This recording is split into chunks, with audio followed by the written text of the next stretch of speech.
வரஹ்மத்துல்லாஹி வபரகாத்துஹு.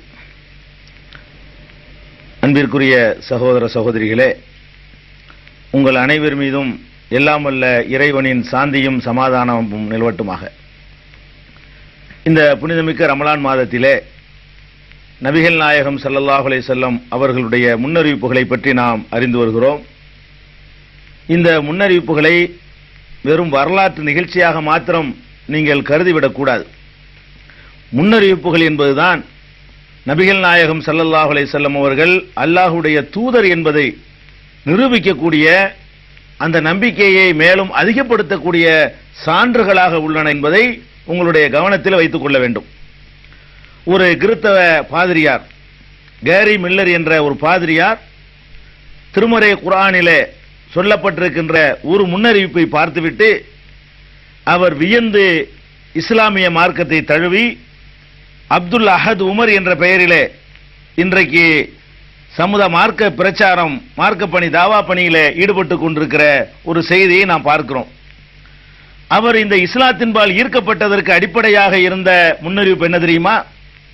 திருமறை குர்ஆனிலே சூரத்துல் லஹப், சூரத்துல் மஸத் என்றும் சொல்வார்கள், தப்பத் யதா அபீ லஹபின் என்ற திருமறை குர்ஆனுடைய ஒரு அத்தியாயம், சின்னஞ்சிறிய 5 வசனங்களை கொண்ட ஒரு அத்தியாயம். இந்த அத்தியாயத்தை நீங்கள் மேலோட்டமாக பார்த்தால் அதுல பெரிய முன்னறிவிப்பு எதுவும் இருப்பதாக உங்களுக்கு தோணாது. ஆனால் அந்த கிறிஸ்தவ பாதிரியாருடைய பார்வையில இது பெரிய ஒரு ஆச்சரியமாகவும், நிச்சயமாக இது இறைவனுடைய வேதம்தான், நிச்சயமாக இந்த மார்க்கம் உண்மையான மார்க்கம்தான், நிச்சயமாக முகமது நபி ஸல்லல்லாஹு அலைஹி வஸல்லம் அவர்கள் அல்லாஹ்வுடைய தூதர் தான் என்பதை புரிந்து கொள்வதற்கு இந்த சின்ன சூரா அவருக்கு உதவி இருக்கிறது. இந்த சின்ன அத்தியாயம் எப்படி உதவுகிறது என்பதற்கு முன்னால் அந்த சூராவில் என்ன சொல்லப்படுகிறது என்று பாருங்கள். தப்பத் யதா அபீ லஹபின், அபூ லஹப் என்ற மனிதனுடைய 2 கரங்களும் நாசமாகிவிட்டன. மா அக்னா அன்ஹு மாலுஹு வமா கஸப், அவனுடைய செல்வங்களும் அவன் சம்பாதித்தவைகளும் அவனை காப்பாற்றவில்லை. சயஸ்லா நாரன் தாத்த லஹபின், கொழுந்து விட்டு எரியும் நரகத்திலே இவன் நுழைவான். பம்ரஅத்துஹு ஹம்மாலத்தல் ஹதப், அவனுடைய மனைவியும் விறகு சுமப்பவளாக இருக்கிறாள். ஃபீ ஜீதிஹா ஹப்லும் மின் மஸத், அவனுடைய கழுத்திலே ஈச்சமர கயிறு இருக்கிறது என்று இந்த வசனத்தினுடைய பொருள். அதாவது அபூ லஹப் என்ற ஒரு மனிதரை பற்றியும் அவருடைய மனைவியை பற்றியும் இந்த அத்தியாயம் பேசுகிறது. இதை இன்னும் கொஞ்சம் விவரமாக இது எதை பேசுகிறது என்பதை தெரிந்து கொள்வதாக இருந்தால், நபிகள் நாயகம் ஸல்லல்லாஹு அலைஹி வஸல்லம் அவர்கள் முதலாக இந்த மார்க்க பிரச்சாரம் செய்யுமாறு கட்டளையிடப்படும் பொழுது குடும்பத்தாருக்கு பிரச்சாரம் செய்யும்படி அல்லாஹ் கட்டளையிட்டான். வன்தீர் அஷீரத்தக்கல் அக்ரபீன், நெருங்கிய சொந்தக்காரர்களுக்கு நீங்கள் எச்சரிக்கை செய்யுங்கள் என்று அல்லாஹ் சொன்னான். நெருங்கிய சொந்தக்காரர்களை எல்லாம் நபிகள் நாயகம் ஸல்லல்லாஹு அலைஹி வஸல்லம் அவர்கள் அழைத்து அவர்களுக்கு தான் இறை தூதராக நியமிக்கப்பட்ட செய்தியை சொல்கிறார்கள். ஒரு இறைவனை வணங்க வேண்டும், இறைவனுக்கு இணை கற்பிக்க கூடாது என்றெல்லாம் அவர்கள் அந்த உறவினர்களுக்கு பிரச்சாரம் செய்கிறார்கள். அந்த உறவினர் கூட்டத்தில் அவர்களுடைய பெரிய தந்தை, அவர்களுடைய தகப்பனாருடைய சகோதரர் அபூ லஹபும் இருக்கிறார். அந்த சபையிலே நபிகள் நாயகம் இதை சொன்ன உடனே அபூ லஹப் என்ன செய்கிறான் என்று சொன்னால், தப்பன் லக்க சாயிரல் யௌம், தப்பன் லக்க அலிஹாதா ஜமாத்தனா, நீ நாசமாக போ, இதற்காகத்தான் நீங்களை எல்லாம் அழைத்தாயா என்று கேட்கிறான். இந்த அபூ லஹப் முஹம்மது ஸல்லல்லாஹு அலைஹி வஸல்லம் அவர்களுடைய பாட்டனார் இறந்த நேரத்தில் நான் அவரை எடுத்து வளர்க்கிறேன் என்று போட்டி போட்டவன். அவ்வளவுக்கு முஹம்மது ஸல்லல்லாஹு அலைஹி வஸல்லத்தின் மீது, தன்னுடைய சகோதரர் மகன் மீது பாசம் வைத்திருந்தவர். ஆனால் இந்த மார்க்க இறை தூதர் என்ற பிரச்சாரத்தை செய்த மாத்திரத்திலேயே முதலில் எதிர்த்தது யார் என்று சொன்னால் இந்த அபூ லஹப் தான். அந்த சபையில, சொந்தக்காரங்க சபையில எதிர்க்கிறார். எதிர்க்கிறது இந்த சம்பவத்தை நீங்கள் சஹீஹுல் புகாரியில 4770, 4801, 4971, 4972 ஆகிய ஹதீசுகள்ல நீங்கள் பார்க்கலாம். அது மாத்திரம் இல்லாமல் நபிகள் நாயகம் ஸல்லல்லாஹு அலைஹி வஸல்லம் அவர்கள் எந்தெந்த பகுதியில் எல்லாம் போய் ஓரிரை கொள்கையை சொல்வார்களோ இவனும் பின்னாடியே போவான். போய் இவர் என் சொந்தக்காரர் தான், ஆனால் பொய்யன், நீங்க நம்பாதீங்க என்று மக்கள்கிட்ட போய் சொல்வதையும் தன்னுடைய வழக்கமான தொழிலாக இந்த அபூ லஹப் கொண்டிருந்ததாக முஸ்னத் அஹ்மதுல நீங்கள் பார்க்கலாம்.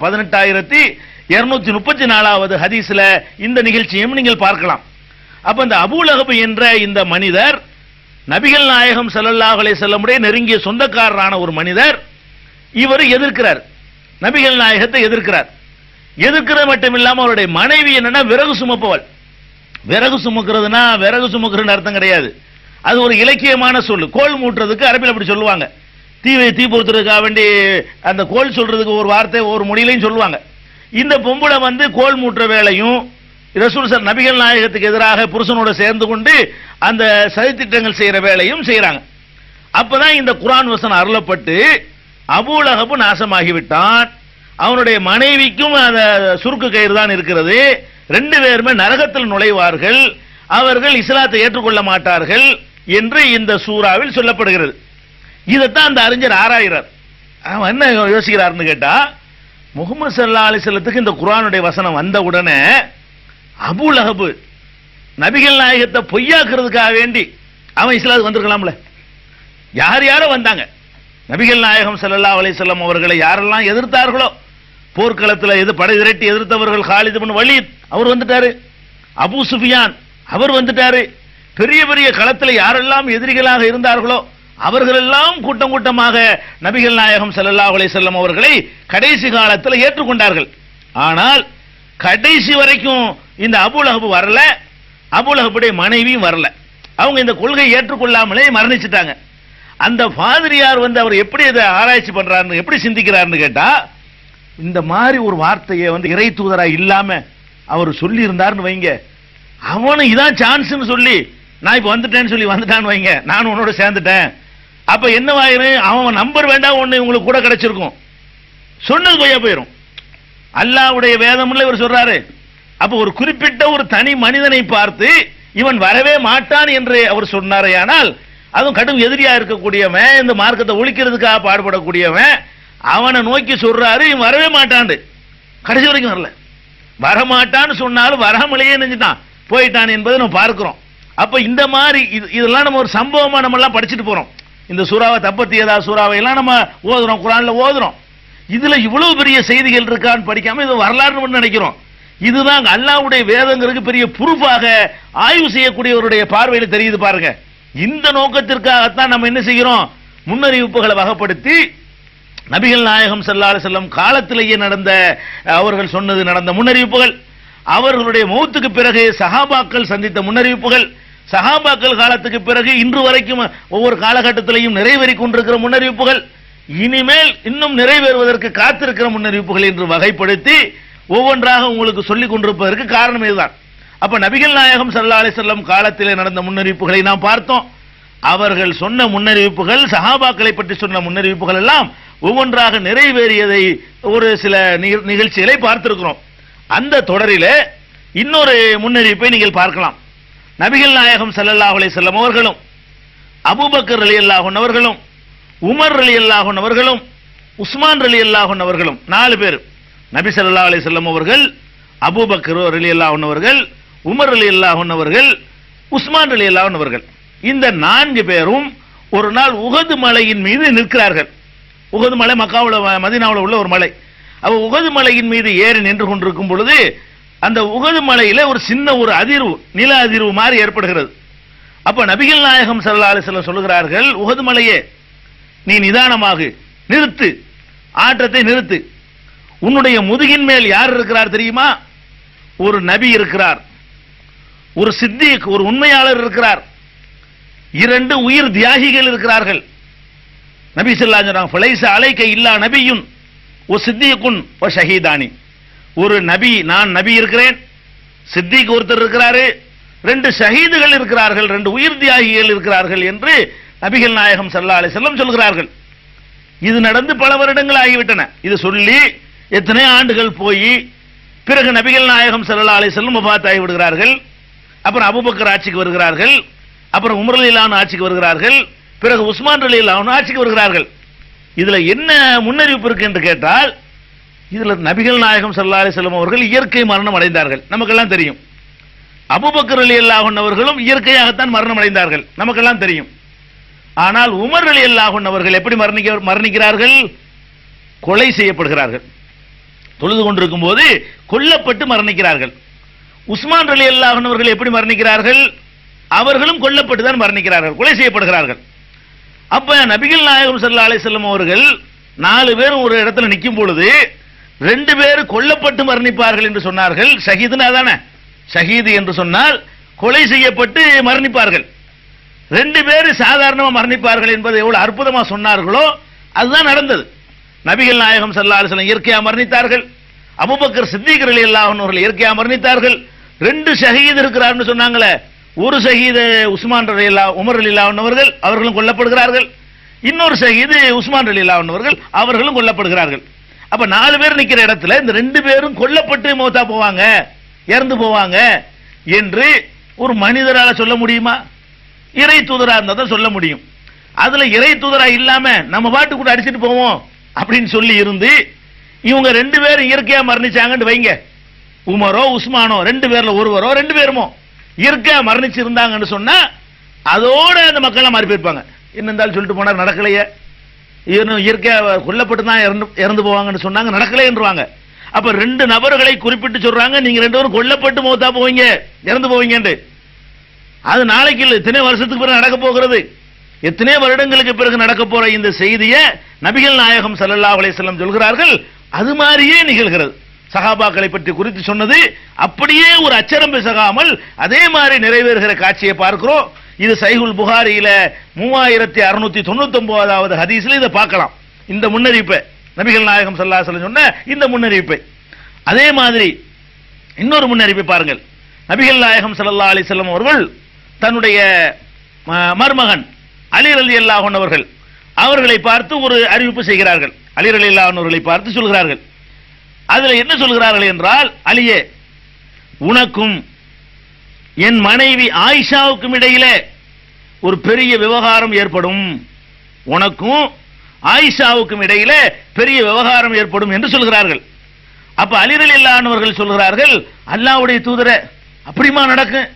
உங்க குடும்பத்தோடவா எனக்கு ஒரு சண்டை நடக்க போகுது அப்படிங்கிறாங்க. நபிகள் நாயகம் ஸல்லல்லாஹு அலைஹி வஸல்லம் சொல்றாங்க, ஆமா அப்படிதான் நடக்க போகுது, இது சொல்லி போடுறாங்க.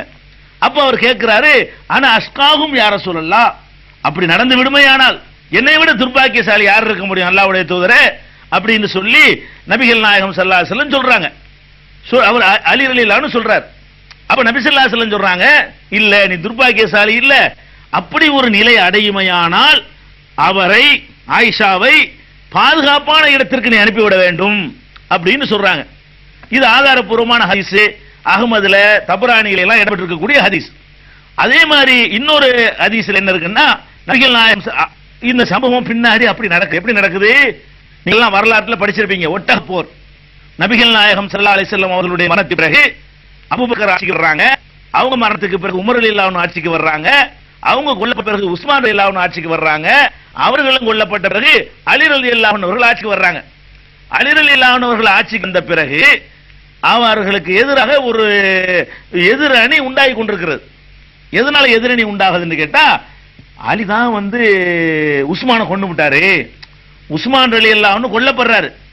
கொல்லப்பட்ட பிறகுதான் இவங்க ஆட்சிக்கு வர்றாங்க அலி ரலியல்லாஹு அன்ஹு. அலி ஆட்சிக்கு வந்த உடனே அங்குள்ள மக்கள்கிட்ட என்ன பிரச்சாரம் நடக்குதுன்னு கேட்டா, அலி தான் கொண்டு விட்டாரு என்று ஒரு பிரச்சாரம். இன்னொரு பிரச்சாரம், அலி கொல்லல, ஆனால் கொலையாளிகள் மீது நடவடிக்கை எடுக்காம இருக்காரு, உஸ்மானை கொன்றவர்கள் மதீனாவுல இருக்கிறாங்க, நடவடிக்கை எடுக்காம இருக்கிறாருன்னு பேசுறாங்க. எந்த அளவுக்குன்னு கேட்டா, அலி ரலியல்லாஹு அன்ஹு தலைநகரத்தையே அவர் கூபாவுக்கு மாத்திட்டு போயிட்டார், மதீனாவுல இருக்காம. இதெல்லாம் அந்த மக்களுக்கு ரொம்ப பெரிய அதிருப்தியை உண்டாக்குது. அந்த நேரத்தில் ஹஜ்ஜி பயணம் மேற்கொண்டிருந்த ஆயிஷா ரலியல்லாஹு அன்ஹா அவர்களும் இதை செய்யறாங்க. அலி ரலியல்லாஹு அன்ஹுக்கு எதிராக இந்த பிரச்சாரம் பண்ணி உஸ்மானை கொன்று விட்டார்கள், அதுக்கு நம்ம கணக்கு தீர்க்க வேண்டும், அதுக்கு நியாயம் கேட்க வேண்டும் என்று ஆயிஷா நபிகள் நாயகம் ஸல்லல்லாஹு அலைஹி வஸல்லம் உடைய மனைவி ஆயிஷா ரலியல்லாஹு அன்ஹா அவர்கள் படை திரட்டி கொண்டு அலி ரலியல்லாஹு அன்ஹு எதிர்ப்பதற்காக பெரும் படையோடு புறப்பட்டு யுத்தகளத்திலும் சந்திக்கிறார்கள். அந்த யுத்தத்திற்கு பெயர் தான் ஒட்டகப் போர் என்று சொல்கிறார்கள். வகாத்துல் ஜமல், ஜமல் யுத்தம் என்று சொல்வார்கள். இந்த ஒட்டகப் போர்ல ஒட்டகத்தில் அவர்கள் அமர்ந்திருக்கும் பொழுது ஒட்டகத்தினுடைய கால்கள் வெட்டப்பட்டு அது கீழே விழுந்தவுடனே ஆயிஷா ரலியல்லாஹு அன்ஹா அவர்கள் பிடிக்கப்படுகிறார்கள். அதோட போர் ஓய்கிறது. அதனால ஒட்டக போர்னு அதுக்கு பேர். இப்ப நபிகள் நாயகம் ஸல்லல்லாஹு அலைஹி வஸல்லம் அவர்களுக்கு அலி ரலியல்லாஹு அன்ஹு சொன்னாங்களே இதுதான். அலிட்ட மட்டும் சொல்லல, ரெண்டு பேரும் சொல்லியிருக்காங்க பாருங்க. அலி ரலியல்லாஹு அன்ஹு சொன்ன மாதிரியே அவங்க வாழக்கூடிய காலத்துல தன்னுடைய மனைவி ஆயிஷா ரலியல்லாஹு அன்ஹா அவர்கள்ட்டையும் சொல்லியிருக்கிறாங்க. எப்படி சொல்லியிருக்கிறீங்கன்னு கேட்டா, அவங்க அப்படியே போருக்கு வந்துகிட்டு இருக்கிறாங்க. ஆயிஷா நாயகி ஒட்டக போருக்காக வந்து கொண்டிருக்கும் பொழுது ஒரு குறிப்பிட்ட இடத்துல வந்தவுடனே, ஹவ் அபு என்ற இடத்துல வந்தவுடனே நாய்கள் வந்து குறைக்கிற சத்தத்தை கேட்கிறாங்க. நாய் எல்லா இடத்திலும் குறைக்கும்.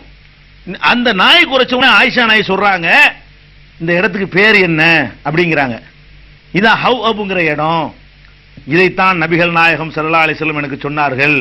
ஹவ் அபு என்ற இடத்துல நாய் குறைக்கிறது நீ கேட்பாய், கேட்கும் பொழுது நீ தவறான முடிவில் இருக்கிறாய் என்று புரிந்து கொள் என்று சொன்னார்கள். சூசமா சொல்லிட்டு போயிருக்கிறாங்க.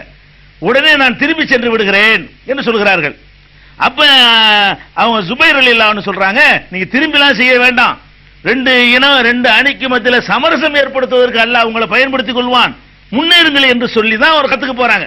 எதுக்கு இது சொல்லப்படுதுன்னு கேட்டா, நபிகள் நாயகம் ஸல்லல்லாஹு அலைஹி வஸல்லம் மனைவிட்ட சொல்றாங்க, நீ ஒரு காரியம் செய்வாய், காரியத்தை நான் சொல்லல, நீ ஒரு காரியம் செய்வாய், ஹவ் அபு என்ற இடத்துல, ஹவ் அபுண்டா என்னன்னு மேப் ஒண்ணுமே தெரியாது ஆயிஷா நாய்க்கு, அப்படி ஒரு இடம் இருக்கிறது கூட உங்களுக்கு தெரியாது. அந்த இடத்துல வந்து நாய் குறைக்கிற சத்தத்தை நீ வந்து கேட்பாய், அது அப்ப நீ தவறான கருத்துல முடிவில் இருக்கிறாய் என்று விளங்கிக் கொள் என்று மனைவிக்கும் அட்வைஸ் பண்றாங்க, மருமகனுக்கு அட்வைஸ் பண்றாங்க. நீ வந்து இந்த மாதிரி என் மனைவியோட உனக்கு பிரச்சனை வரும், அந்த நேரத்தில் வந்து அவரை பாதுகாப்பான இடத்துக்கு அனுப்பி வைந்தாலே யுத்தம் நடக்கும்னு அர்த்தம். பாதுகாப்பான இடத்துக்கு அனுப்பி வைன்னு சொல்றாங்க. பிறகு ஆயிஷா நாயகியும் தான் செய்து தவறு என்று விளங்கிக் கொள்கிறார்கள். அலி ரலியல்லாஹு அன்ஹு அவர்களும் அவர்களுக்கு உரிய கண்ணியத்தோட மூமின்களுடைய தாய்க்கு கொடுக்க வேண்டிய அந்த கண்ணியத்தை கொடுக்கிறார்கள். இதுல என்ன விவகாரம் என்று கேட்டால், நபிகள் நாயகம் ஸல்லல்லாஹு அலைஹி வஸல்லம் அவர்கள் சொன்னது இந்த அலிக்கு சொன்னது அங்க உள்ள சமுதாயத்துக்கு பூரா தெரியும், ஆயிஷாக்கு சொன்னதுதான் சமுதாயத்துக்கு பூரா தெரியாது. அப்ப அலி ரலியல்லாஹு அன்ஹு சொன்னபடி அப்படி ஒரு சம்பவமே நடக்கலன்னு வைங்க, எல்லாம் பொய்யிண்டா இருக்கும். அலி ரலியல்லாஹு அன்ஹு மௌத்தா போற வரைக்கும் ரெண்டு பேருக்கு எந்த பிரச்சனை நடக்கலன்னு வைங்க, அப்ப என்ன நினைப்பாங்க, பொய், முகமது பொய் சொல்லிட்டு போயிட்டாரு என்று சொல்லுவாங்க. அப்ப தனக்கு பிந்தின காலத்திலே உரசி பார்ப்பதற்காக வேண்டி இப்படி ஒவ்வொரு நபர்களை பற்றிங்க ஒரு டோட்டல் கூட்டத்தை பத்தி சொல்லலாம். ஒரு 1000 பேர் இருக்கிற கூட்டத்தில் உங்களை 4 பொய்யே இருக்கிறேன்னு சொல்லி தைரியமா சொல்லலாம். ஏன்னா 4 பொய் இருக்கதான் செய்வான். இது யாரும் சொல்லலாம், இது பெரிய அறிவு முன்னறிவிப்புலாம் கிடையாது. ஒரு அனுமானித்து சொல்ல வேண்டிய சமாச்சாரங்களை சொல்லலாம். ஒரே ஒரு குறிப்பிட்ட மனிதனை பார்த்து அவனுக்கு உள்ள ஒரு முடிவை சொல்லவே முடியாது.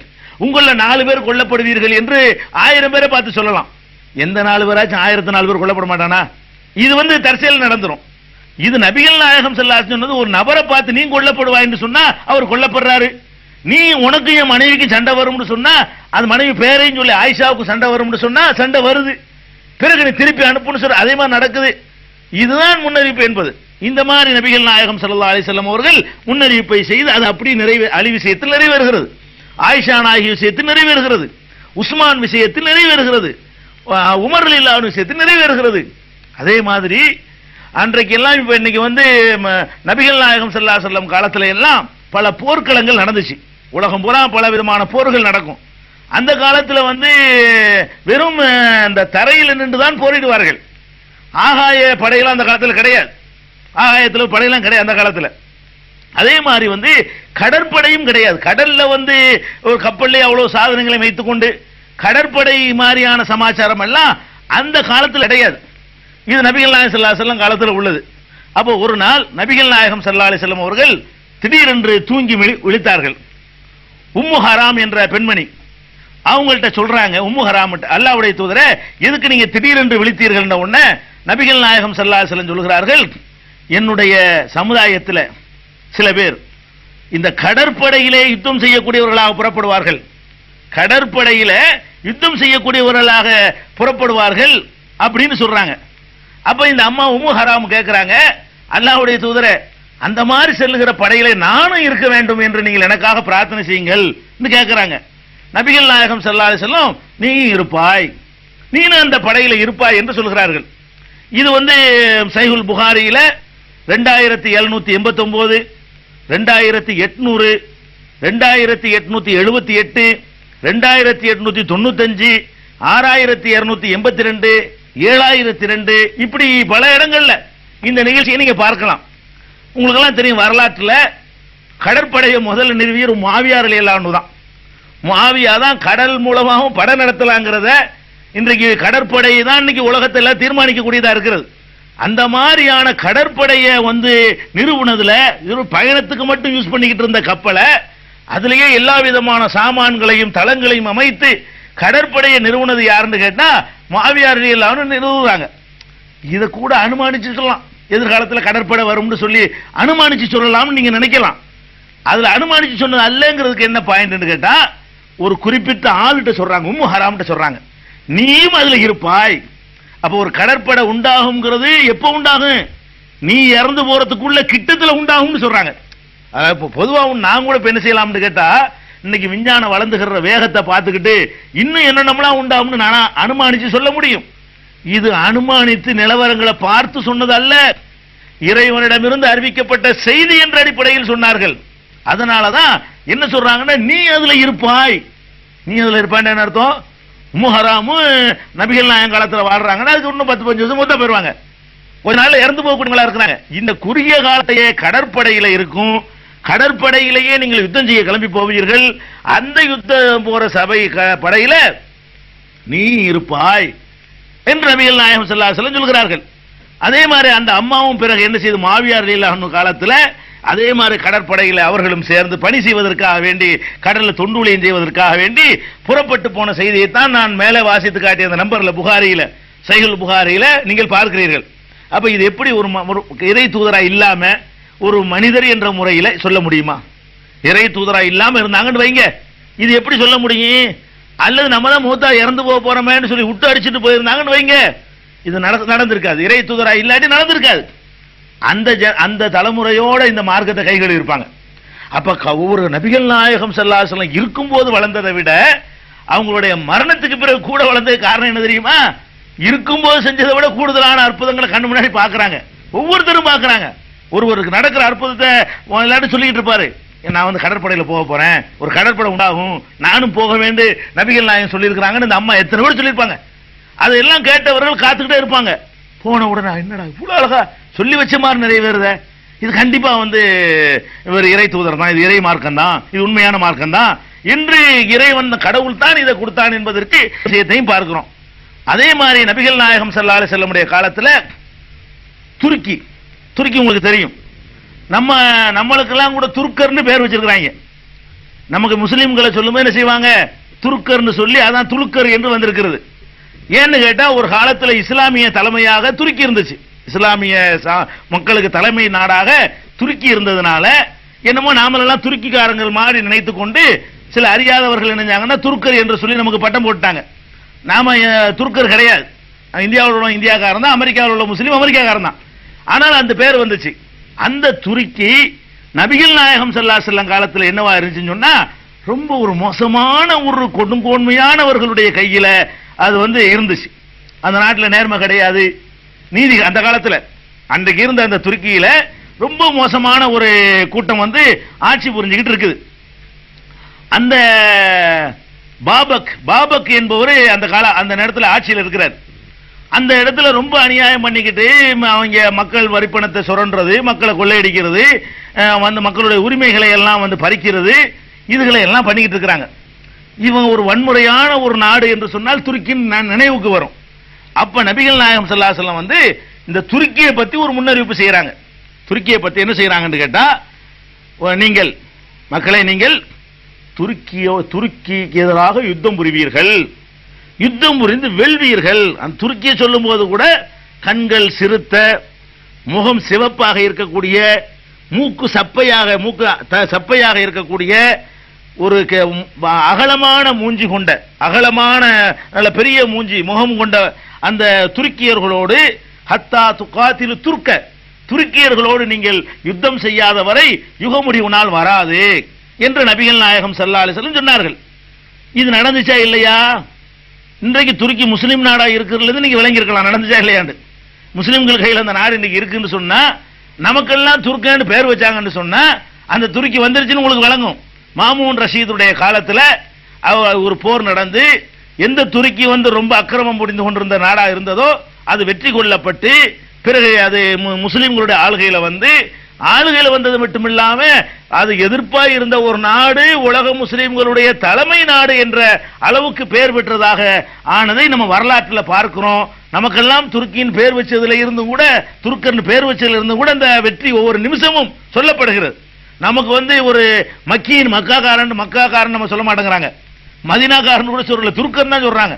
அந்த அளவுக்கு அதுல அந்த தாக்கம் இருந்திருக்குது. துருக்கியை வென்றது மட்டும் இல்லாம இஸ்லாமிய உலகத்துக்கு ஒரு ஒரு வழிகாட்டியாகவும் தலைமைத்துவம் கொண்டதாகவும் இருக்கிற அளவுக்கு அது அப்படியே தலைகீழா எதிரியா இருந்த ஒரு பகுதி அந்த அளவுக்கு சமுதாயத்துக்கே பேர் சூட்டுற அளவுக்கு மாறுதுன்னு சொன்னா, இது நபிகள் நாயகம் ஸல்லல்லாஹு அலைஹி வஸல்லம் சொல்லிட்டு போயிருக்காங்க பாருங்க. எவ்வளவு அழகா சொல்றாங்க. நீங்கள் துருக்கியோட யுத்தம் செய்வீங்க, அது செய்யாம நடக்கா, துருக்கிண்டா என்னன்றதெல்லாம் வர்ணனை செஞ்சு விட்டு அது நடந்தே தீரும்னு சொன்னாங்க. அது நடந்ததை நம்ம என்ன செய்யறோம், 201வது வருஷத்துல, ஹிஜ்ரி 201 வருஷத்துல நடக்குது. நபிகள் நாயகம் ஸல்லல்லாஹு அலைஹி வஸல்லம் சொன்னது அது அந்த கலீஃபா மாமூன் ரஷீதுடைய ஆட்சி காலத்துல நடந்ததை நம்ம பார்க்கிறோம். இப்படி பெருமானார் ஸல்லல்லாஹு அலைஹி வஸல்லம் அவர்கள் முன்னறிவிப்பு. இவ்வளவுதான் முன்னறிவிப்பு. இன்னும் கேளுங்க, நபிகள் நாயகம் ஸல்லல்லாஹு அலைஹி வஸல்லம் அவர்கள் இன்னொரு முன்னறிவிப்பு செய்தார்கள். என்ன முன்னறிவிப்பு செய்தார்கள் தெரியுமா? அவங்களுடைய காலத்துல ஒரு நாள் வாழ்ந்து கொண்டிருக்கும் பொழுது இஷா தொழுகை, இஷா தொழுகைங்கிறது இரவுல தொழுகிற தொழுகை. வழக்கத்திற்கு மாறாக ஒரு நாள் லேட்டா தொழுகிறாங்க, ரொம்ப லேட் பண்றாங்க. எந்த அளவுக்கு லேட் பண்றாங்கன்னு கேட்டா, சஹாபாக்கெல்லாம் தூங்கி தூங்கி வெளியிறாங்க. நபிகள் நாயகம் ஸல்லல்லாஹு அலைஹி வஸல்லம் லேட் பண்றாங்க. லேட் பண்ணிட்டு பிறகு இது கடைசி காலத்துல, அவங்களுடைய மரணத்திற்கு கடைசி காலத்தில் நடக்கிறது. அப்ப சொல்றாங்க, எல்லாத்தையும் விளக்கிட்டு, இந்த மாதிரி லேட் ஆயிடுச்சு, நம்மளை தவிர யாரும் தொழுகக்கூடியவங்க யாரும் இல்லை, நம்ம மட்டும்தான் இப்ப இறைவனை விழித்து வணங்கி கொண்டிருக்கிறோம், இதெல்லாம் சொல்லிவிட்டு அப்போ ஒரு முன்னறிவிப்பு செய்யறாங்க. என்ன முன்னறிவிப்பு தெரியுமா? குறித்து வைத்துக் கொள்ளுங்கள். என்ன முன்னறிவிப்பு? இந்த இரவிலிருந்து, இந்த நான் சொல்லிட்டு இருக்கிறேனே, அவங்க சொல்றாங்க நபிகள் நாயகம் ஸல்லல்லாஹு அலைஹி வஸல்லம் அவர்கள், இந்த இரவிலிருந்து சரியாக 100 வருஷத்தை எண்ணிக்கொள்ளுங்கள். சரியாக 100 வருஷம் நிறைவடையும் பொழுது இன்றைக்கு இந்த பூமியில வாழ்ந்த எவரும் உலகத்தில் உயிரோடு இருக்க மாட்டார்கள். நபிகள் நாயகம் ஸல்லல்லாஹு அலைஹி வஸல்லம் சொல்றாங்க. அதாவது இன்றைக்கு நான் சொல்றேன், இன்றைக்கு ஒரு குழந்தை பிறந்திருந்தா கூட 100வது வருஷம் வரும் பொழுது அந்த குழந்தை கூட மூத்தா போயிடும். இன்னைக்கு இருக்கிற யாரும் ஒரு 100 வருஷம் கழியும் பொழுது இருக்க மாட்டார்கள், ஒரு ஜெனரேஷன் கம்ப்ளீட்டா காலியாகும் சொன்னாங்க. இது சொல்லக்கூடிய அந்த காலத்துல எல்லாம் இப்ப நமக்கு தான் வயசு ரொம்ப குறைஞ்சு போச்சு, 40 50. இன்னைக்கு கூட சில நாடுகள் 120 சகஜமா வாழ்ந்துகிட்டு இருக்கிறாங்க. நபிகள் நாயகம் ஸல்லல்லாஹு அலைஹி வஸல்லம் காலத்துல பிந்திய அவங்க காலத்துக்கு பிறகு எல்லாம் கூட 120 110 வயசெல்லாம் வாழ்ந்து கொண்டிருக்கிறார்கள். கொஞ்சம் கொஞ்சமா குறைஞ்சி இப்ப நம்ம 50லயே போய்கிட்டு இருக்கோம். இப்ப 60 70 இப்ப 50லயே ஓடிக்கொண்டிருக்கிறது. அதுக்கு மேல இருக்க மாட்டேங்குது. அந்த மாதிரி நம்ம பார்த்துக்கிட்டு இருக்கிறோம். அப்ப நபிகள் நாயகம் ஸல்லல்லாஹு அலைஹி வஸல்லம் என்ன சொல்றாங்கன்னா, இதை சொல்ற நேரத்தில் ஒரு ஆள் அன்னைக்கு பிறந்திருக்கலாம், அன்னைக்கு பிறந்த குழந்தை இருக்கும்ல. நபிகள் நாயகம் ஸல்லல்லாஹு அலைஹி வஸல்லம் அவர்கள் இன்று இரவுன்னு சொன்னாங்களே, அந்த ராத்திரி ஒரு குழந்தை பிறந்துச்சுன்னு வைங்க, அந்த குழந்தை கூட 100வது வருஷத்துல மூத்தா போயிடும் அப்படிங்கிறாங்க. ஒருத்தர் கூட மிஞ்ச மாட்டாங்க. அப்ப 100வது வருஷத்துல ஒருத்தரும் இன்னைக்கு இருந்த யாரும் ஒவ்வொருத்தரும் 100 வயசு வாழ்வாங்கன்னு அர்த்தம் கிடையாது. இன்னையில இருந்து 100 வருஷம் முடியும் பொழுது இன்றைக்கு உலகத்தில் வாழ்ந்த யாரும் எந்த பகுதியிலையும் உயிரோடு இருக்க மாட்டார்கள் என்று சொன்னார்கள். அதே மாதிரி தான் ஆச்சு. 100வது வருஷம் வருது, ஒரு நபி தோழரும் பாக்கியா இருக்கவே இல்லை. சொல்றாங்க, யார் சொல்ற? அபு துஃபைல். இவர் தான் சஹாபாக்கள்ல கடைசியாக மரணித்தவர். அபு துஃபைல் என்ற சஹாபி தான் நபிகள் நாயகம் ஸல்லல்லாஹு அலைஹி வஸல்லம் உடைய தோழர்ல ஆக கடைசியாக அவர் மரணித்திருக்கிறார். அவர் சொல்றார், இந்த பூமியில என்னைய தவிர நபிகள் நாயகம் ஸல்லல்லாஹு அலைஹி வஸல்லத்தை பார்த்தது யாருமே இல்லை அப்படின்னு அவர் சொல்றாரு.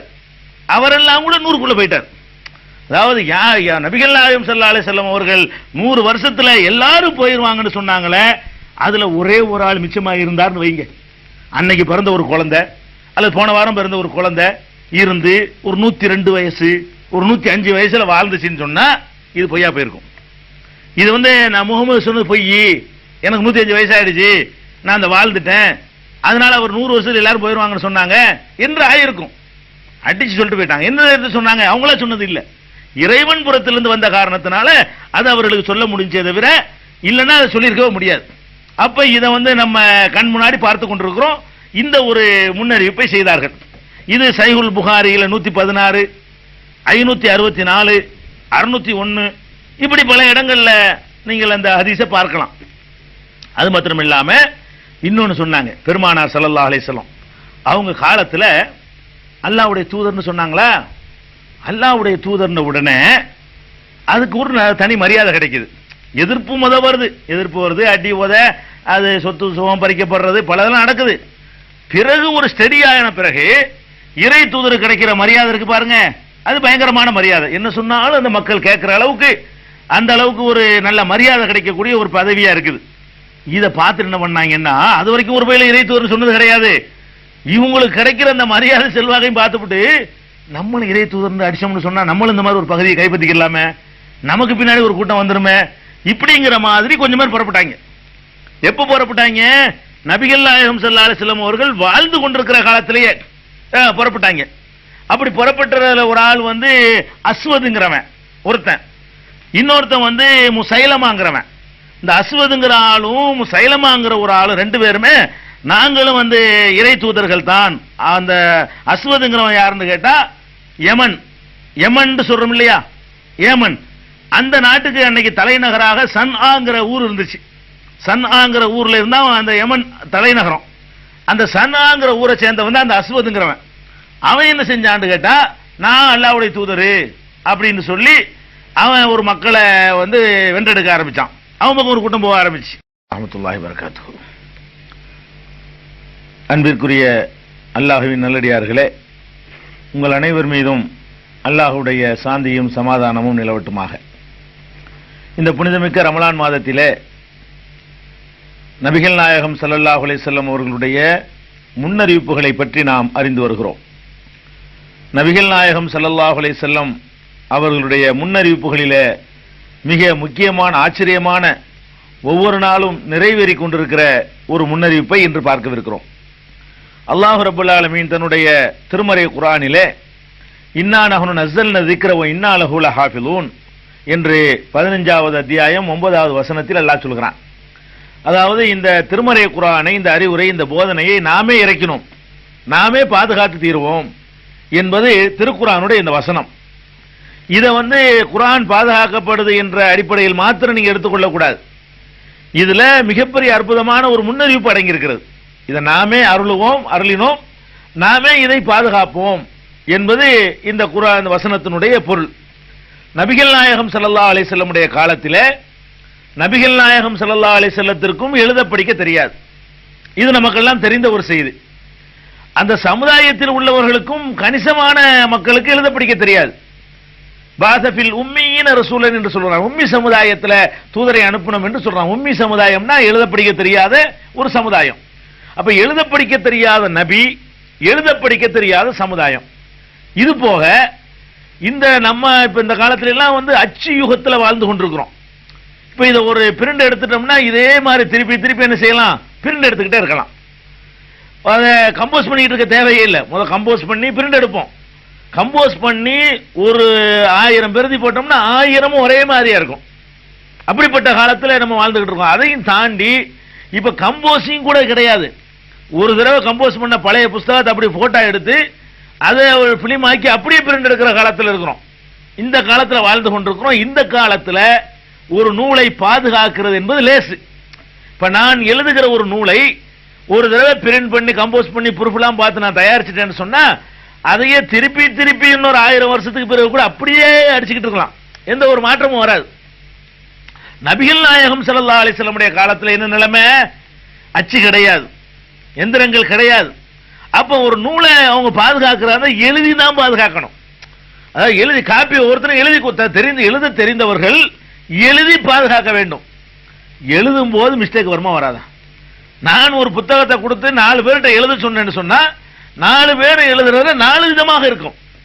ஒவ்வொருவரும் சில தப்புகள் செய்வார்கள். மனிதர்கள்ங்கிற முறையில் எதையாவது விட்டுருவாங்க, ஏதாவது செஞ்சிருவாங்க.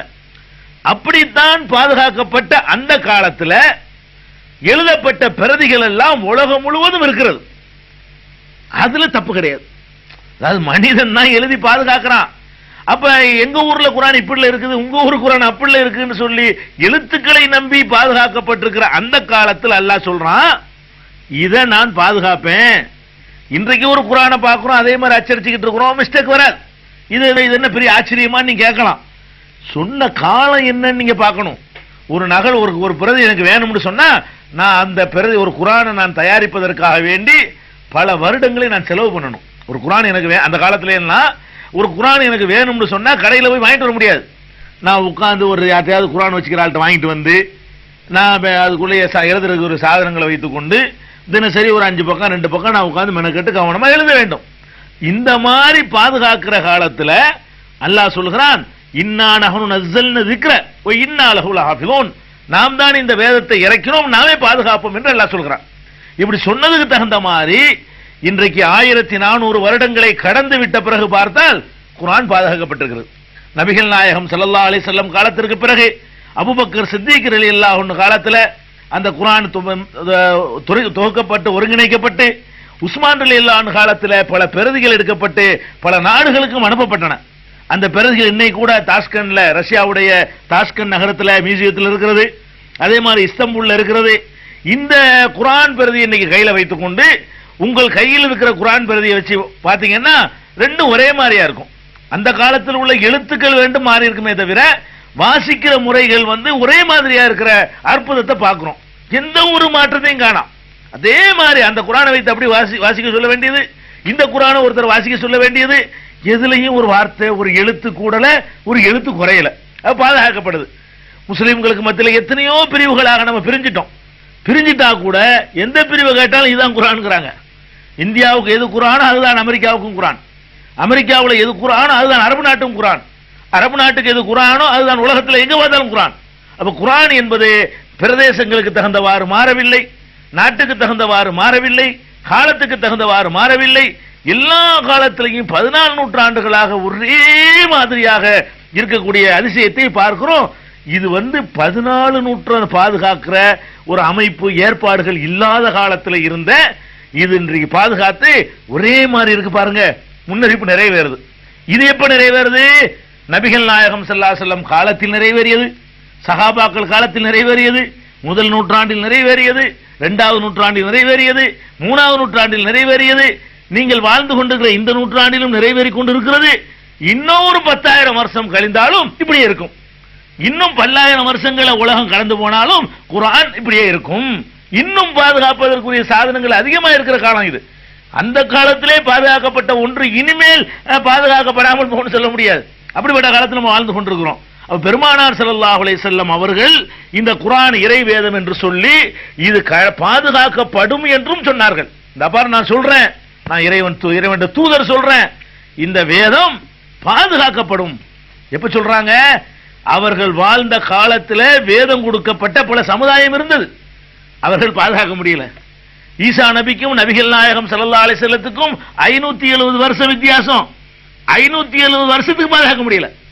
570 வருஷத்துக்கு பாதுகாக்க முடியாத காட்சியை பார்க்கறாங்க. வேதத்தை பாதுகாக்கிறது பயங்கரமான கஷ்டம் தெரியுது உங்களுக்கு. ஆனால் அல்லாஹ்விடமிருந்து வந்த செய்தியா இருக்கிறார் அடிச்சு சொன்னாங்க, இது பாதுகாக்கப்படும், கடைசி வரைக்கும் பாதுகாக்கப்படும், உலகம் யுகமுடிவு நாள் வரைக்கும் அழிகிற வரைக்கும் பாதுகாக்கப்படும் என்று திருமறை குர்ஆன் மூலமாக அவங்க அந்த முன்னறிவிப்பை செஞ்சாங்க. இன்னைக்கு அதை அனுபவிச்சுக்கிட்டு இருக்கோம், கண் கூட கண்டுகிட்டு இருக்கோம். இந்த பாதுகாக்கப்பட்டிருக்க இது ஒன்னும் இறைவேதம் உங்களுக்கு காட்டல. இது எப்படி சாத்தியமாச்சு? எத்தனை பேர் கையில எழுதும் போது தப்பு வந்திருக்காதா? ஆளுக்கு ஒரு மாதிரி எழுதிருக்க மாட்டாங்களா?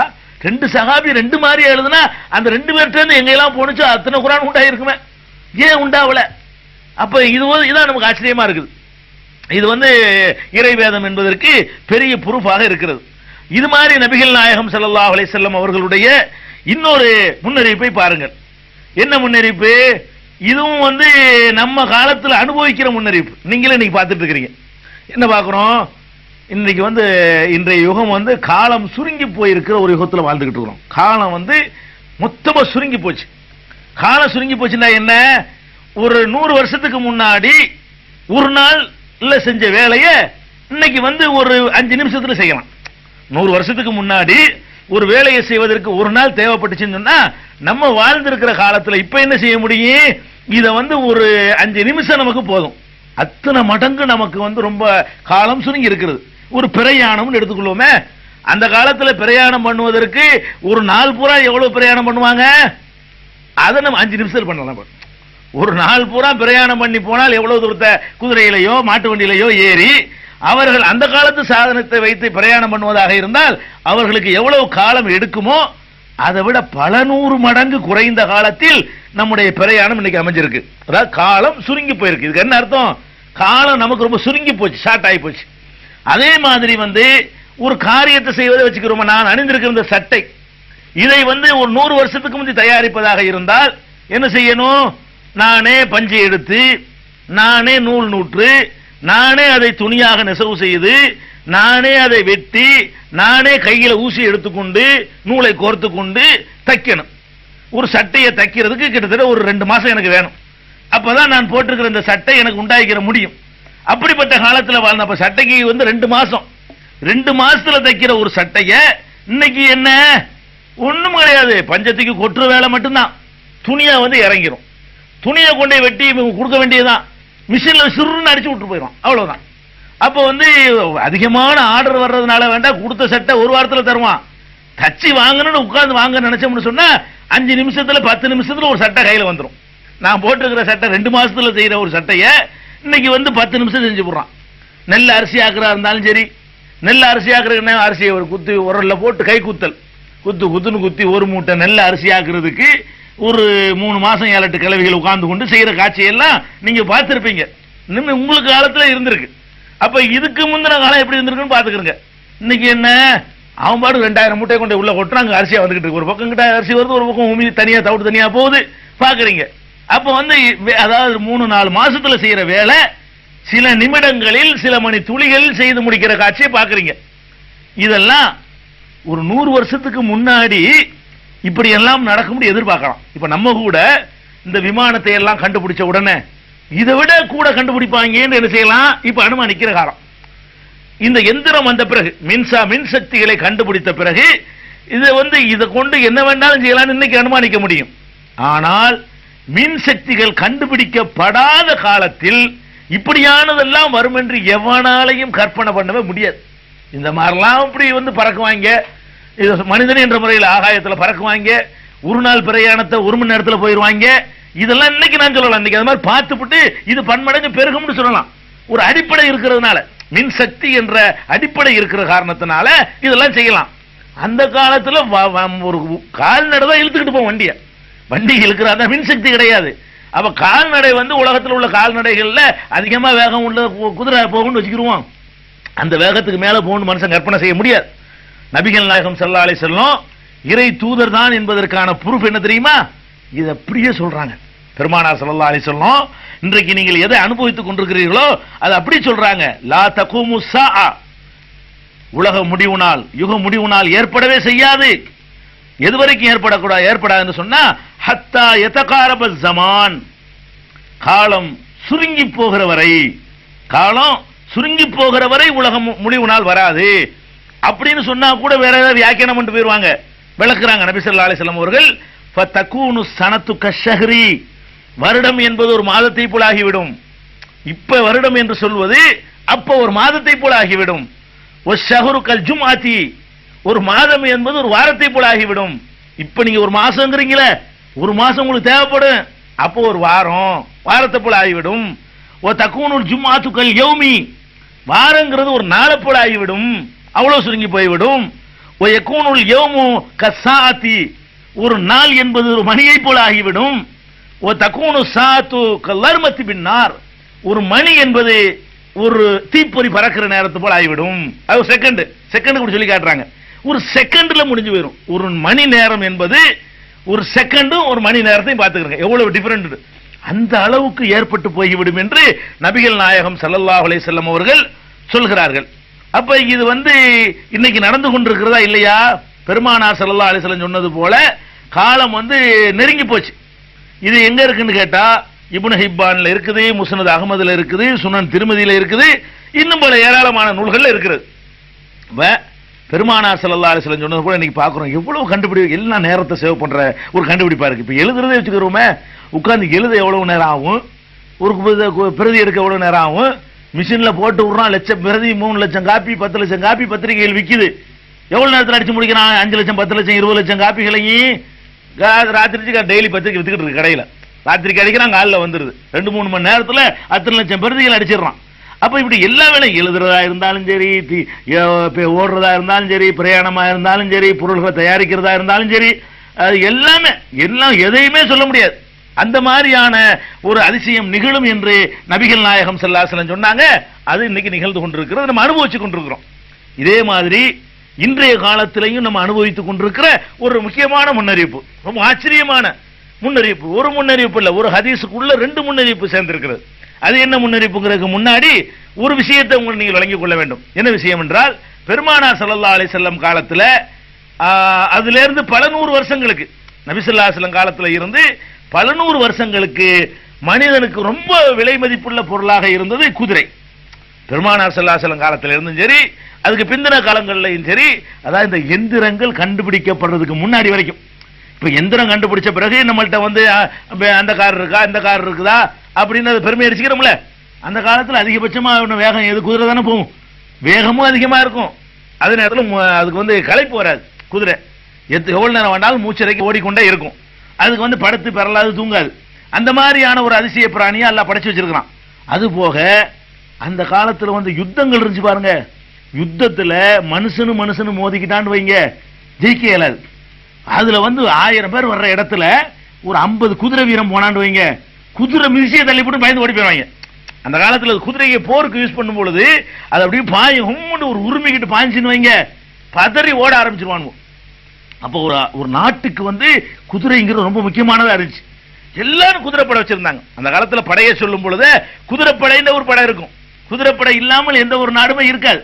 அப்ப இந்த குதிரை என்பது சவாரியை வேகமா கொண்டு போறதுக்கு யூஸ் ஆகுது, பிரயாணத்துக்கு யூஸ் ஆகுது, அந்தஸ்துக்கு யூஸ் ஆகுது. இதனால பெருமானார் ஸல்லல்லாஹு அலைஹி வஸல்லம் காலத்துல எல்லாம் குதிரை வந்து தாறுமாறான விலைகள். குதிரை அதுக்கு பிந்தின காலங்கள்லயும் குதிரை வந்து பயங்கரமான விலை. இன்னும் சொல்ல போனா அரபு நாட்டுல குதிரைகளை வந்து இங்கெல்லாம் கொண்டு அரபு குதிரைன்னு சொல்லுவாங்க. அதை வச்சு சம்பாரிச்சிட்டு பெரிய கோடீஸ்வரரானவர்களா இருக்கிறாங்க குதிரை இறக்குமதி பண்ணி. அவ்வளவு தேவையா இருந்துச்சு. உலக நாடுகள் பூரா இன்னைக்கு எப்படி ஒரு நாடுகள் வந்து ஆயுதங்களுக்காக விமானங்களை வாங்குகிறதோ, விமானங்கள் எவ்வளவு தேவையா இருக்குன்னு வாங்குகிறதோ, பீரங்கிகள் எப்படி வாங்குகிறதோ, அதை விட முக்கியமாக அந்த காலங்களில் ஒவ்வொரு நாட்டுக்கும் தேவையா இருந்தது, தனித்தனி மனிதனுக்கு தேவையா இருந்தது, வசதி வாய்ப்புடைய அந்தஸ்தை வெளிப்படுத்துவதற்கு தேவையா இருந்தது குதிரை தான். அப்ப பெருமானார் ஸல்லல்லாஹு அலைஹி வஸல்லம் காலத்துல அவங்க சொல்றாங்க, இந்த குதிரை இருக்குதே எவ்வளவு தேவையானதா இருக்கு பாத்தீங்களா, எவ்வளவு முக்கியமான ஒரு பிராணியா இருக்கு பாத்தீங்களா, இதுக்கு மதிப்பு இல்லாம போகும். சுப்ஹானல்லாஹ். அந்த காலத்துல சொல்லவே முடியாது. இருக்கிறதுல எது வேகமோ எது தேவையோ அதை வச்சுக்கிட்டு சொல்றாங்க. இது ஒண்ணும் இல்லாம போயிடும். ஒண்ணும் இல்லாம போய்விட்டால் அதற்கு பிறகு ஒரு காலத்திலையும் அது இப்ப இருக்கிற மாதிரி மதிப்புடையது ஆகாது அப்படின்றாங்க. இன்னைக்கு குதிரை வச்சுக்கிறவன் கேவலமா போட்டான் பாத்தீங்களா. மெரினா பீச்சில் போய் பாக்குறீங்களா, குதிரை வச்சு 2 ரூபாய்க்கு ஏறுறீங்களா, 1 ரூபாய் வச்சுக்கிறீங்களா. அப்ப குதிரை ஓட்டுறவங்கிறவன் யார போயிட்டான்? குதிரை வண்டிக்காரன். எப்படி ஆச்சுன்னு பாருங்க. அதாவது அந்த காலத்துல குதிரை வண்டிக்காரன் பேச இயலாது. அவர் குதிரைலாம் வச்சிருக்கிறாரு, அவர்கிட்ட குதிரைலாம் இருக்குது அப்படின்னா என்ன அர்த்தம்? அவர் பென்ஸ் கார் இருக்கிற மாதிரி அர்த்தம் அதுக்கு. அப்படி இருந்த ஒரு காலம் போய் இப்ப என்ன செய்யறோம்? அவன் குதிரை வண்டிக்காரன். இந்த அவன் அங்க இது வச்சா குதிரை வண்டிக்காரங்கிறது என்னவா போச்சு? ஒரு கேவலமானதா போச்சு. இன்னைக்கு குதிரைகள்லாம் காப்பாற்ற முடியாம, அது ஒரு தேவையில்லாம, அது மாதிரி ஒரு ஷோவுக்கு உள்ளதாயிடுச்சு. இது ஆயிடுச்சுல. பெருமானார் ஸல்லல்லாஹு அலைஹி வஸல்லம் என்ன சொல்றாங்கன்னா, குதிரை வந்து மலிவாகும்னு சொல்றாங்க. நீங்க மலிவாகும்னு என்ன விளங்கிக்கிற கூடாது. ஓஹோ, இடையில ஒரு மலிவு வரத்தானே செய்யும். எந்த ஒரு பொருளுமே ஒரு கட்டத்தில் மலிவுக்கு வரத்தான் செய்யும். திடீர்னு மர ஏறும். எந்த ஒரு தக்காளியே இருக்கும் 40 ரூபான்னு விற்பான். 40 காசுக்கு வராத ஒரு நாளைக்கு. 40 ரூபாய்க்கு நீ 4 வருஷம் வித்துட்டு போ, ஏதாவது ஒரு வருஷம் 40 காசுக்கு நீ விற்ப. அந்த மாதிரி ரசூல் ஸல்லல்லாஹு அலைஹி வஸல்லம் சொல்லல. மலிவாக ஆகும், ஆன பிறகு ஒரு காலத்தில் உயராத அப்புறம் அதான் முன்னறிவிப்பு. மலிவா ஆகும் இது யாரும் சொல்லலாமங்க. மலிவா ஆயிரும் எல்லா பொருளும் மலிவா தானே ஆகும். அதிகமா உற்பத்தியான மலிவாகவும், உற்பத்தி குறைஞ்சா மலிவு விலை குடிக்கணும். இது பெரிய ஆச்சரியமா? அரிசி மலிவாகும்னு சொல்லலாம். விட்டாடி நான் கூட சொல்லலாம் அரிசி மலிவாகும்ங்களாம். என்னைக்காவது ஒரு நாள் மலிவாகத்தான் செய்யும். நான் வந்து 50 ரூபாய்க்கு அரிசி விற்கும் போது கூட இது மலிவாக ஆகும் நான் சொல்லுவேன். இது முன்னறிவிப்பு இல்ல. ஏன்னா ஒரு 200 வருஷத்துக்கு பிறகு மலிவாகலாம், 300 வருஷத்துக்கு பிறகு எப்பாச்சும் ஒரு நாளைக்கு மலிவாகலாம். அதான் சொன்னாருன்னு வியாக்கியானம் கொடுத்துட்டு போகலாம். அதல்ல, இது மலிவான பிறகு மலிவு தான். அதுக்கு என்ன இப்படிதான் சொல்ல முடியும். அந்த காலத்துல வேற விமானங்களை கண்டுபிடிப்பான், அணுகுண்டை கண்டுபிடிப்பான், பீரங்கியை கண்டுபிடிப்பான்னு சொல்ல முடியும். இதெல்லாம் அந்த மாதிரி எல்லாம் தேவையில்லாம எந்திரங்கள்ல எல்லாம் ஆயிரும். இந்த குதிரைகள் வந்து யூஸ் இல்லாம போயிடணும் இப்படி சொல்ல இயலுமா?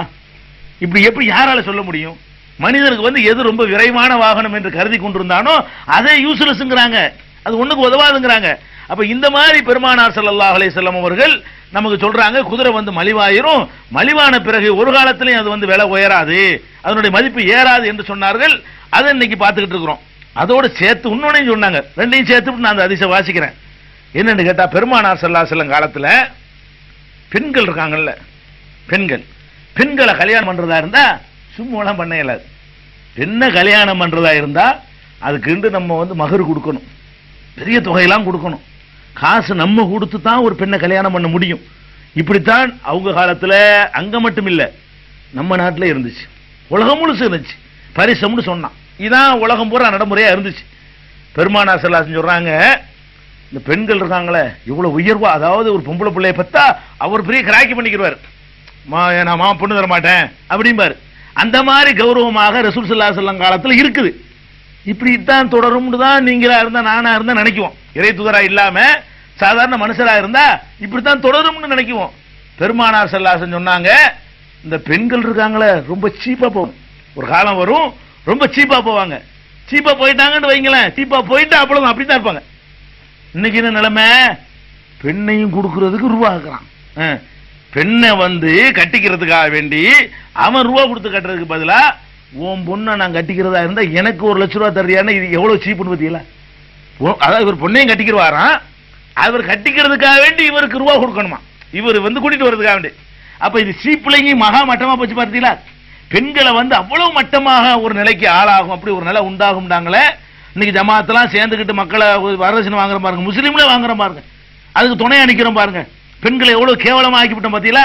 பெருமானார் ஸல்லல்லாஹு அலைஹி வஸல்லம் சொல்றாங்க, இது வந்து ஹாக்கிம்ங்கிற நூல்ல பெருமானார் ஸல்லல்லாஹு அலைஹி வஸல்லம் சொல்றாங்க, அதுல என்ன சொல்றாங்கன்னு கேட்டா, வஹத்தா தகுலுவல் கைலு வன்னிசா, பெண்களுடைய மதிப்பும் உயரும், குதிரையின் மதிப்பும் உயரும், சும்ம தர்ஹசு, பிறகு மட்டமாக ஆகும். இப்ப உயர்ந்துகிட்டே போகும், போய் சும்ம தர்ஹசு, பிறகு ரொம்ப சீப்பாக ஆகிவிடும். குதிரையும் சீப்பாயிரும், பெண்களும் ரொம்ப சீப்பா போயிருவாங்க.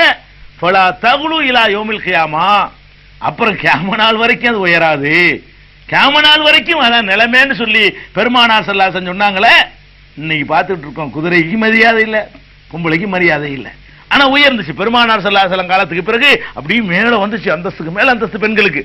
அதே மாதிரி குதிரைக்கும் மரியாதைக்கு மேல மரியாதை பயங்கரமா போயிட்டு இருந்துச்சு. அப்படியே ஒரு ஏறி இறங்குது, ஏறுமுகமா இருக்கும் போதே இதை சொல்றேன்.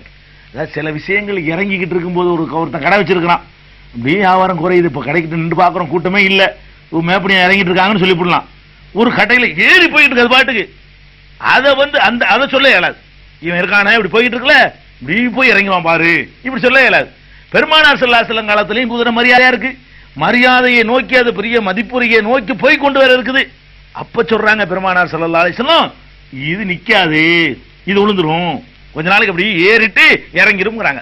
இப்படிப்பட்ட அதிசயமான முன்னறிவிப்புகளையும் பார்க்கிறோம். அதை விட ஒரு குறிப்பிட்ட ஒரு பிரதேசத்தை பத்தி சொல்றாங்க பாருங்க.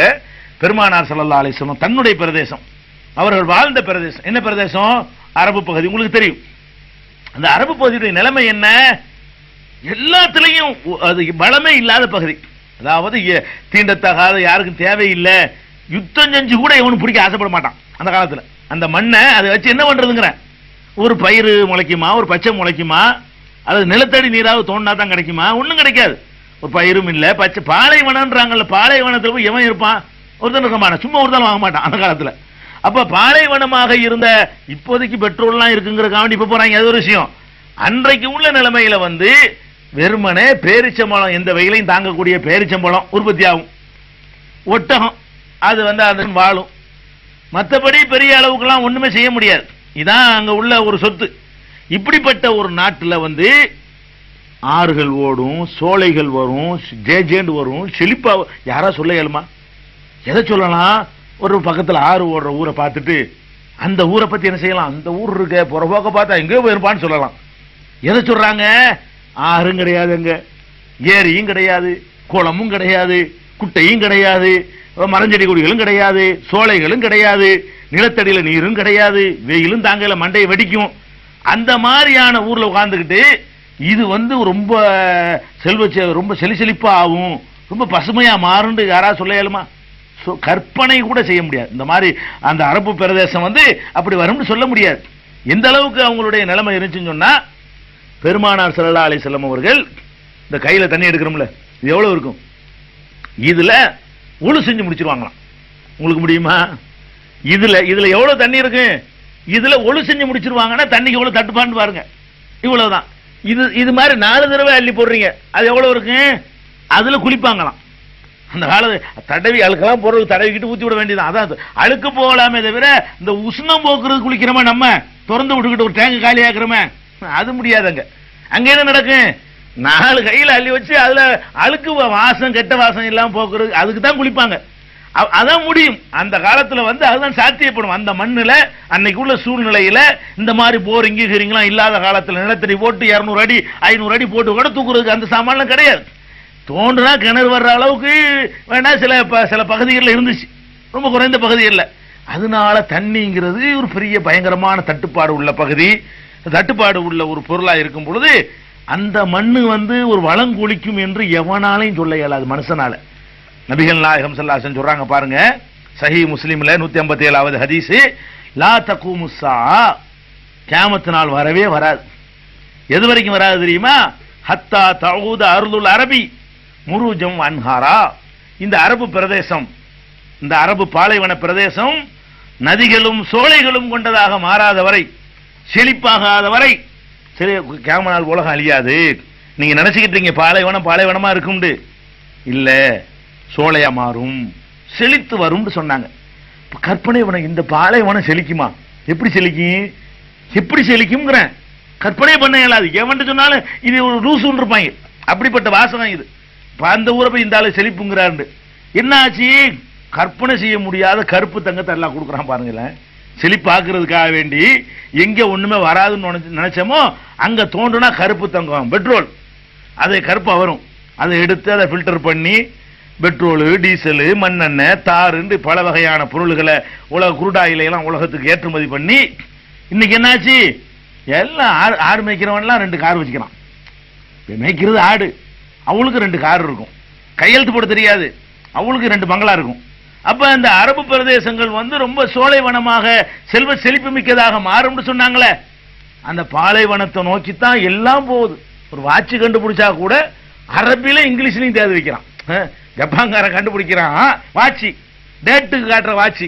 அதுல பாத்தீங்கன்னா அதுல வந்து ஃப்ரைடே எஃப்ஆர்ஐயும் போட்டிருப்பான், அது ஜும்மாவும் போட்டிருப்பான். அரபிலையும் தேதி அந்த கிழமையை காட்டும், அது வந்து இங்கிலீஷ்லயும் காட்டும். அது என்ன அர்த்தம்? அங்க விற்க முடியுமா? எந்த அளவுக்கு செழிப்பாயிடுச்சுன்னு சொன்னா, இத்தனை கோடி மக்கள் ஹிந்தி பேசுறான், இவனை கவனத்தில் கொள்ள மாட்டேங்கிறான். எத்தனை கோடி பேர் சீனா பாஷையில பேசுறான், அவனை கவனத்தில் கொள்ள மாட்டேங்கிறான். யார கவனத்தில் கொள்றான்? விண்டோஸ் அரபில போடு, கம்ப்யூட்டர் சாஃப்ட்வேர் ஆட்டி அரபில போடு, பேஜ் மேக்கர் அரபில போடு, எல்லாம் இந்த எந்த துறையை எடுத்துக்கொண்டாலும் அரபிக்கிட்ட தயாரிக்கிறான், அரபு நாட்டுக்குன்னு தயாரிக்கிறான். அரபிகளை வச்சு விளம்பரம் பண்றான். காரா இருந்தாலும் சரி, எதுவாக இருந்தாலும் சரி. என்ன அது காரணம்? செழிப்பு.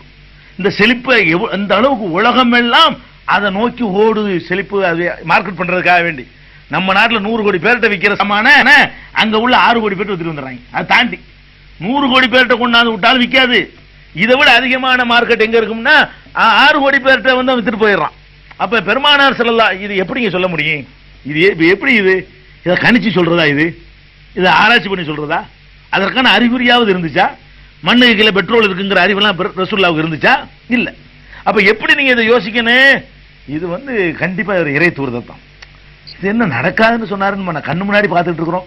ஒரு 300 வருஷத்துக்கு எல்லாம் சொன்னா இவன் கற்பனை கூட பண்ணி பார்த்திருக்க மாட்டான். இன்னைக்கு என்னடா எப்படி என்ன மாறி போச்சு இன்னைக்கு அரபுகள்லாம். ஒவ்வொருத்தரும் ஒரு பஞ்சாயத்து போடாலும் ஊரை வச்சுக்கிட்டு நாடுங்கிறான். அதுல கோடிக்கணக்கான ரூபாய் இருக்குது. அந்த ரூபாய்க்கு நம்ம நாட்டு ரூபாயை விட 120 ரூபா 150 ரூபா மதிப்புங்கிறான், 200 ரூபா மதிப்புங்கிறான். அது நாடு என்னடான்னு பார்த்தா நம்ம பஞ்சாயத்து போடுதான். ஒரு பஞ்சாயத்து போடுதான் அவளுக்கு ஒரு நாடு.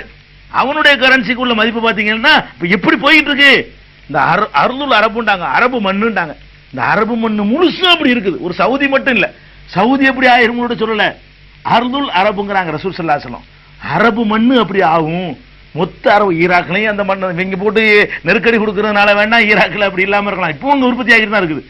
விற்க தடை இருக்குது. அதனால தான் தவிர அந்த வளம் இல்லாம இல்ல. அப்ப அரபு மண்ணில் எடுத்துக்கொண்டீர்களே ஆனால் அந்த அளவுக்கு செல்வம் செழிப்பாகிவிடும் என்று பெருமானார் ஸல்லல்லாஹு அலைஹி வஸல்லம் சொன்னாங்களே, அதை நம்ம கண்ணு முன்னாடி நிறைவேறுகிற காட்சியை பார்க்கிறோம்.